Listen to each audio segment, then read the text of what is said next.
Bonjour à tous et nous continuons le redéballage de la boîte L'héritage de Dunwich avec les cartes de la classe chercheur et l'investigateur Rex Murphy. Rex Murphy le reporter, il a 3 de volonté, 4 d'intelligence, 2 de force, 3 d'agilité, 6 points de vie, 9 points de santé mentale, réaction. Après que vous avez réussi un test de compétence avec une différence de 2 ou plus pendant que vous enquêtiez, découvre un indice dans votre lieu. Signe des anciens, plus 2.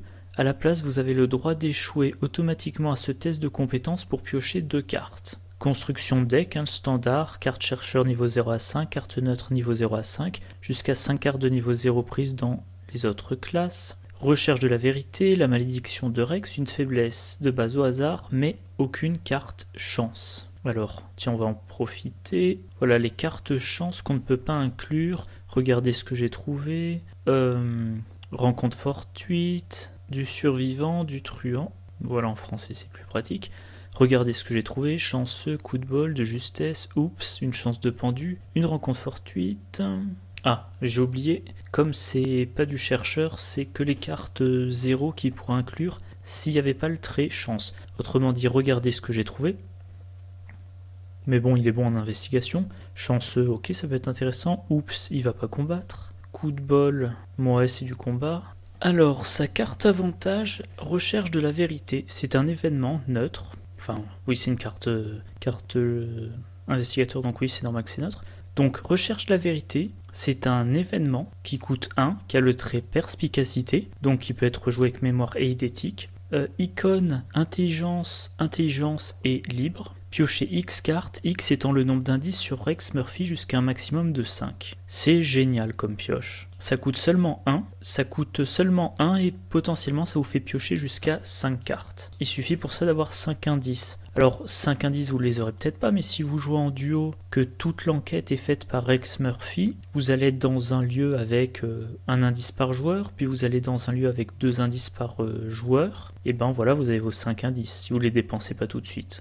En plus de ça, bon, la pioche c'est toujours intéressant pour piocher des solutions, mais chez les chercheurs, il y a une carte qui rend la pioche particulièrement importante, c'est études supérieures. Donc études supérieures, c'est un soutien permanent à 3 XP qui dit tant que vous avez au moins 5 cartes en main, études supérieures, gagne, dépensez une ressource, vous gagnez plus 2 de volonté ou plus 2 d'intelligence pour ce test de compétence. Voilà, donc vous incluez études supérieures dans votre deck. Si vous avez utilisé beaucoup de cartes, vous jouez recherche de la vérité. Vous piochez, bon, selon la situation, 2, 3, 4, éventuellement 5 cartes. Et soit vous pouvez de nouveau utiliser études supérieures, soit vous vous donnez de la marge avant que ça ne soit plus utilisable par manque de cartes. Voilà, recherche de la vérité, c'est très bien. Et encore une fois, comme ça a le trait perspicacité, éventuellement, vous pouvez le rejouer avec mémoire et idétique. Voilà, mémoire et idétique, un événement de niveau 3. Jouez mémoire et idétique comme la copie conforme d'un événement perspicacité situé dans la pile de défausse de n'importe quel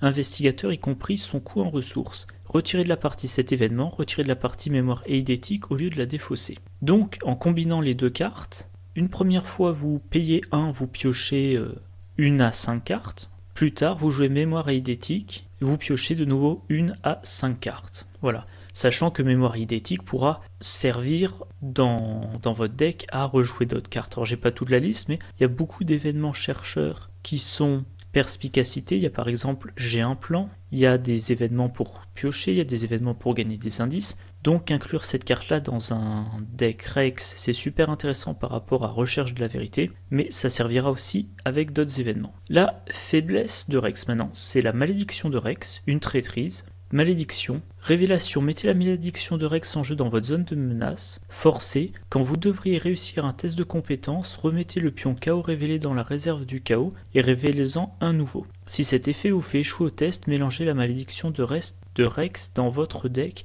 limite d'une fois par test. Alors cette malédiction-là, elle vous pénalise pas d'une partie sur l'autre, ça vous donne pas des traumas mentaux ou physiques, ça vous fait pas gagner moins d'expérience. Dans la partie, ça ne nécessite pas de faire quelque chose de particulier, genre traverser la carte pour un combat ou pour une enquête. Par contre, concrètement, à chaque fois que vous réussissez un test de compétence, vous remélangez le jeton dans le sac et vous refaites le test de compétence. Et si vous réussissez, il ne se passe rien, la malédiction reste en jeu. Si vous échouez, vous remélangez la malédiction dans votre deck et du coup, vous n'êtes plus embêté. Ça veut dire que, mettons que vous faites un test, vous avez une chance de réussite de 80%. Voilà, vous faites un test, normalement vous avez 80% de chance de réussite. En temps normal, vous faites le test, 80% de chance de réussite. Si c'est réussi, point. Quand vous avez ça en jeu, vous avez 80% de chance de réussir. Si vous réussissez, vous refaites le test. Vous avez de nouveau 80% de chance de réussite.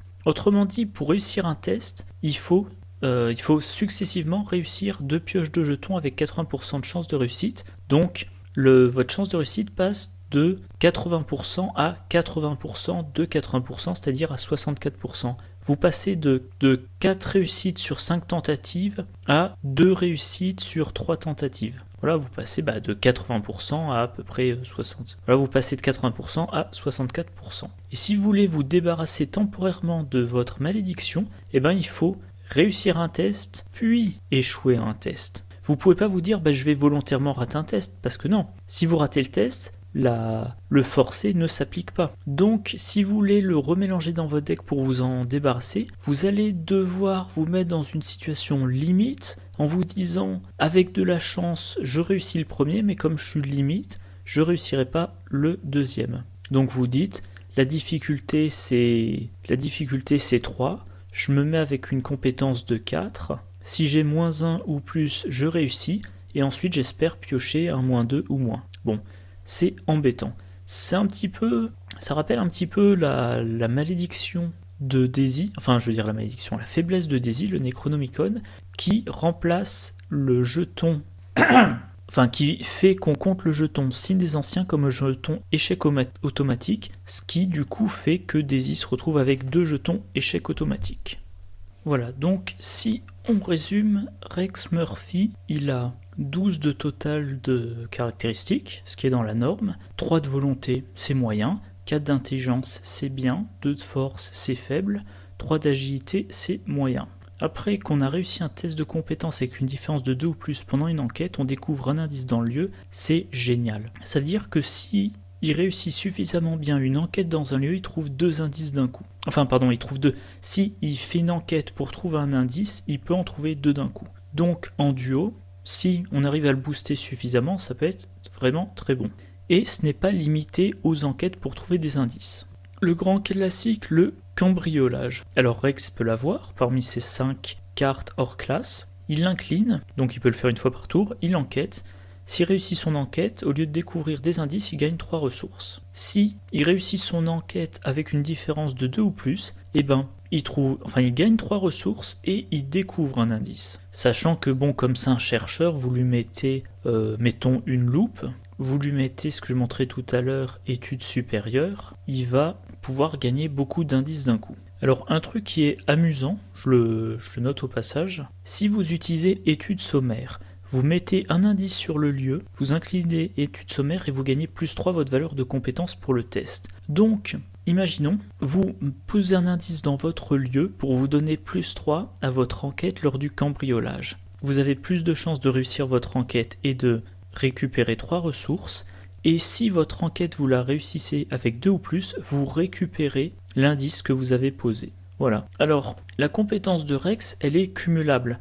C'est-à-dire, vous faites une enquête, normalement, c'est un indice. Vous réussissez avec 2 ou plus, vous découvrez un autre indice. Si vous utilisez la compétence déduction, qui vous donne +1 d'intelligence et vous fait trouver un deuxième indice, vous avez 4, +1 pour la déduction. En cas de réussite, vous trouvez 2 indices. En cas de réussite avec 2 ou plus, vous trouvez 3 indices d'un coup. Et déduction de niveau 2, je vais l'afficher. Voilà, déduction de niveau 2, vous donnez +2. Si vous réussissez pendant une enquête, vous découvrez l'indice. Et si vous réussissez avec une différence de 2 ou plus, vous trouvez grâce à la déduction 2 indices. Donc je reprends. Rex a 4. Déduction lui donne en intelligence.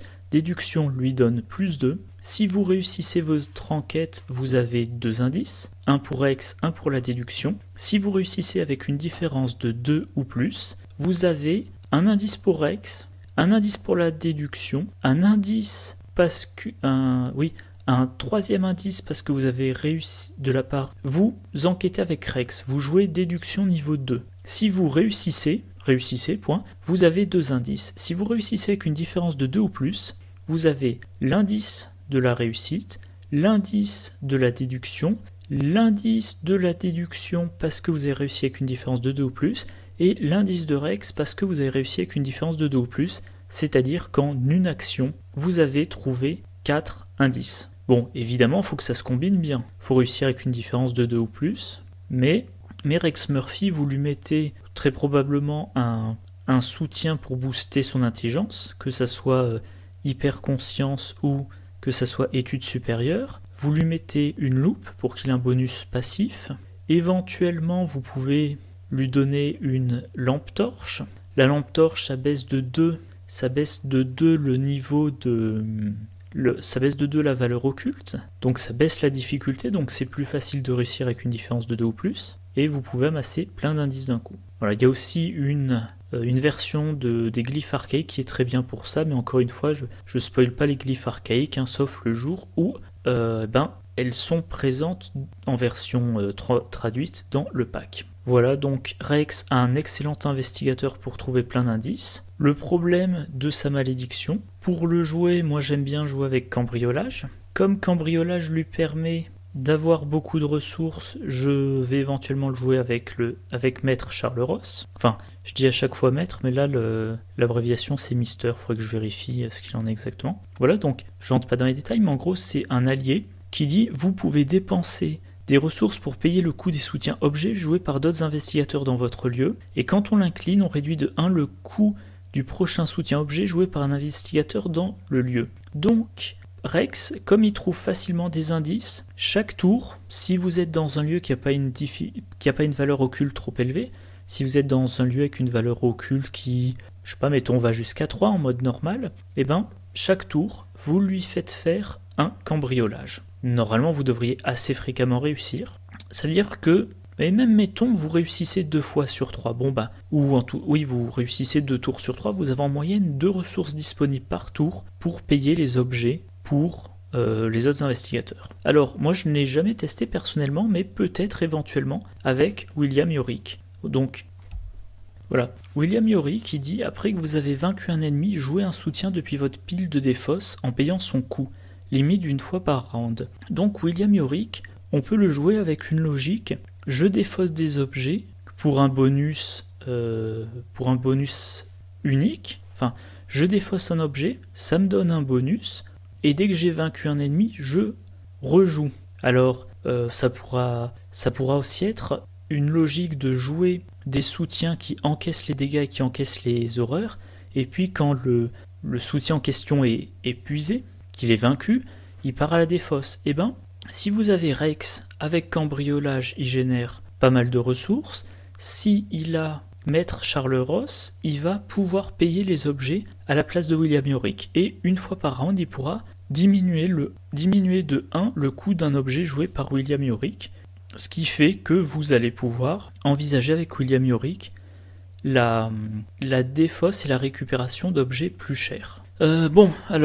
Bon, j'ai été interrompu, j'espère que ça fera pas trop de faux raccords. Donc bon, je résume rapidement. Rex, il accumule les ressources, s'il joue Charles Ross, il peut payer pour un autre investigateur dans son lieu, il peut payer les objets pour un autre investigateur dans son lieu, il peut donner une réduction de 1 une fois par tour sur un objet, et William Yorick, lui, il va vouloir probablement utiliser sa capacité défausser des objets, mettons la pelle de fossoyeur et la lanterne qu'on voit sur son image, il va les défausser pour leurs effets spéciaux, et après avoir vaincu un ennemi, il va vouloir les récupérer, mais comme il doit les payer, il utilisera le pognon de Rex. Voilà, donc une petite idée, au passage, une petite idée qui m'est venue comme ça en faisant la vidéo, j'ai jamais testé encore. Petite idée de duo, William Yorick pour le combat, et Rex Murphy pour l'enquête. Donc je pense que j'ai fait le tour de Rex.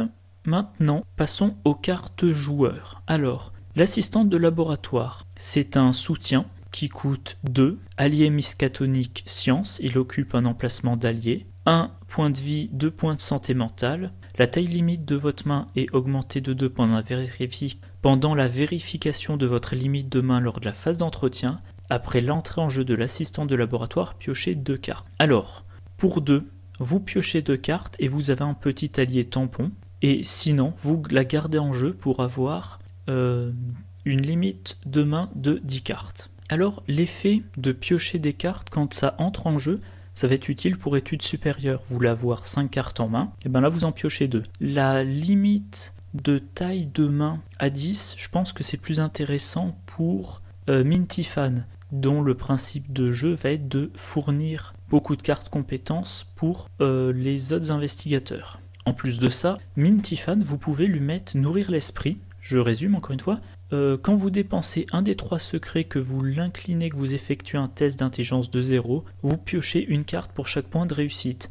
Ensuite, si la main dépasse la taille de main limite, vous subissez une horreur pour chaque carte dans votre main en excès. Donc avec l'assistante de laboratoire, vous mettez votre taille max de main à 10, vous jouez nourrir l'esprit, test de difficulté 0, Minty-Fan, bon, elle devrait quand même être à 4. Oui, Minty-Fan, elle a une intelligence de base de 4. Vous lui mettez 1 ou 2 points de bonus, donc elle a 5 ou 6. Vous faites le test. Si vous tombez pas sur l'échec automatique, vous réussissez avec une différence au moins de 5 ou éventuellement de 6.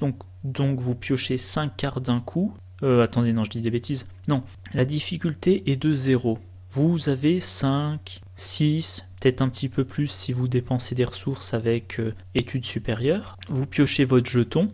Si c'est un jeton 0, plus 1 ou signe des anciens, il est fort possible que Minty-Fan elle dépasse sa limite de main normale. Avec assistant de laboratoire, c'est moins risqué. Et en plus, mettons qu'en utilisant nourrir l'esprit, elle monte à 10 cartes en main, il faudra peut-être qu'elle les défausse et elle perdra des cartes intéressantes. Avec assistant de laboratoire, elle monte à 10 cartes en main, c'est pas gênant, elle peut garder 10 cartes en main. Voilà. Autre utilité, la carte curiosité. Bon, j'en ai parlé dans mon déballage de la boîte, le cercle brisé, mais curiosité, au moment où vous la jouez, vous voulez avoir 7 cartes ou plus en main. La limite normale, c'est 8 cartes. Donc vous avez 8 cartes, vous jouez la curiosité, il vous reste plus que 7 cartes.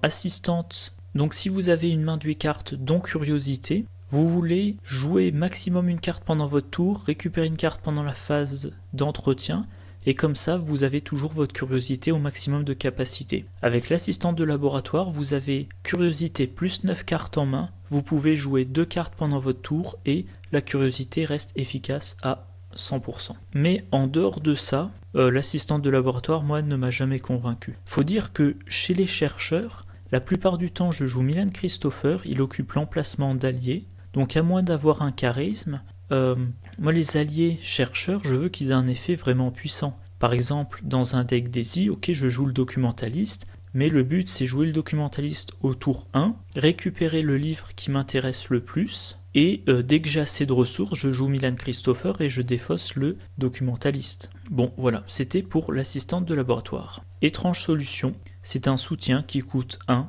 objet, science, vous faites, pour une action, vous faites un test d'intelligence de 4, en cas de réussite, vous défaussez l'étrange solution et piochez 2 cartes. Vous indiquez dans votre carnet de campagne que vous avez identifié la solution. Alors, donc c'est une des cartes, voilà c'est marqué ça, c'est l'étrange solution non identifiée. Vous avez la possibilité de l'identifier. Une fois que vous avez identifié l'étrange solution, vous pouvez l'améliorer. Donc toutes les versions étrange solution sont de niveau 4. Je ne vais pas entrer en détail là-dedans.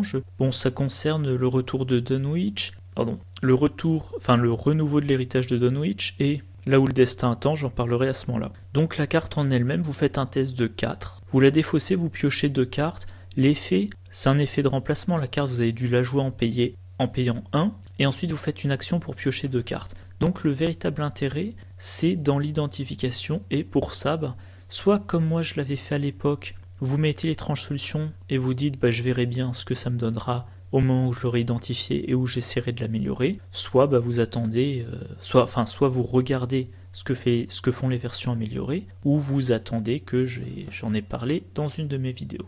Alors raccourci, c'est un événement qui coûte 0, perspicacité, encore une fois perspicacité, tactique, donc ça va dans le deck de Mark Carrigan, rapide à jouer uniquement dans votre tour, choisissez un investigateur dans votre lieu, déplacez cet investigateur dans un lieu connexe. Moi je trouve ça génial, parce que ça ne coûte rien, Ça coûte pas de ressources, ça coûte pas d'action, c'est un déplacement. Donc c'est du repositionnement. Donc dans mes decks de niveau 0, j'ai souvent le raccourci. Le raccourci de niveau 2 qui est dans le paquet le masque blême. Alors il coûte 1 et il coûte 1 de plus. La différence c'est qu'on l'attache à un lieu et le lieu attaché gagne action rapide, incliné, raccourci, se déplacer vers un lieu connexe. Donc à partir d'un lieu, vous pouvez une fois par round déplacer gratuitement un investigateur. Bon, je ne l'ai jamais joué parce que je veux pas abandonner le raccourci sur un lieu.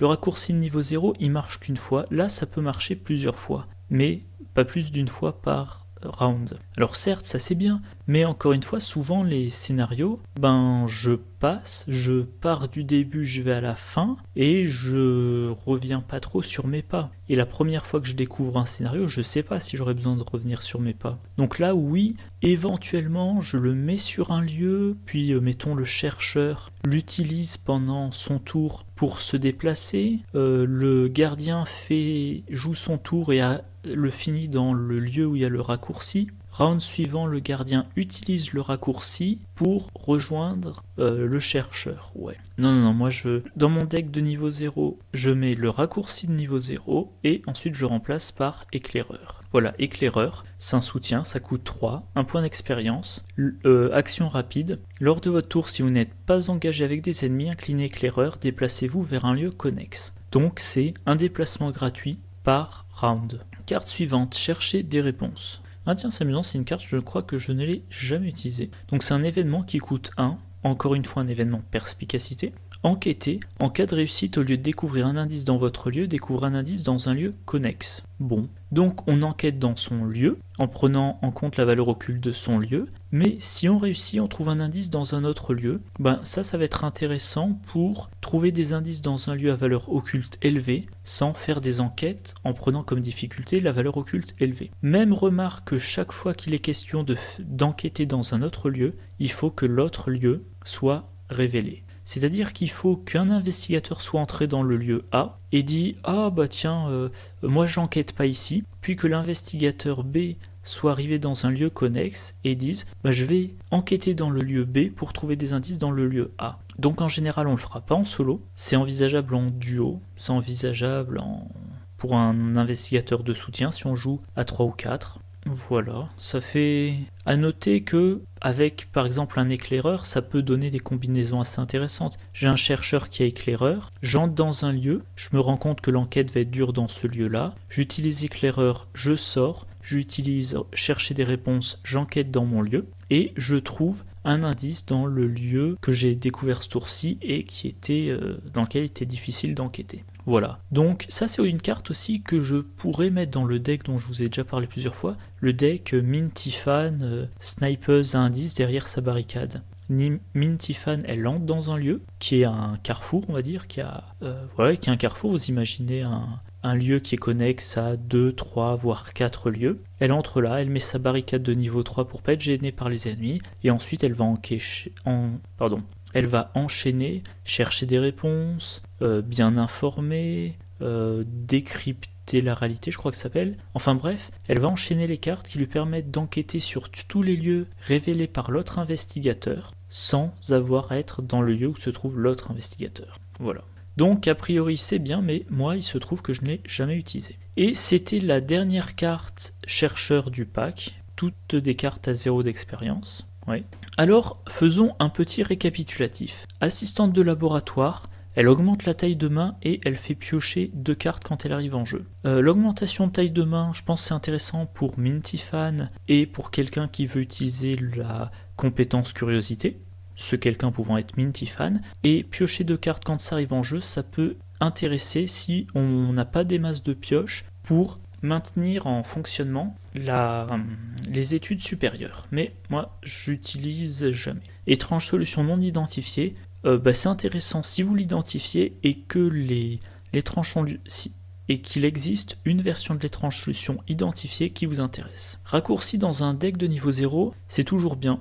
Gratuitement, vous faites un déplacement. et dès que vous pouvez, vous remplacez le raccourci par un éclaireur, afin d'avoir un déplacement gratuit à chaque tour, enfin à chaque round. Chercher des réponses, voilà, c'est de l'enquête à distance. Ça va être intéressant.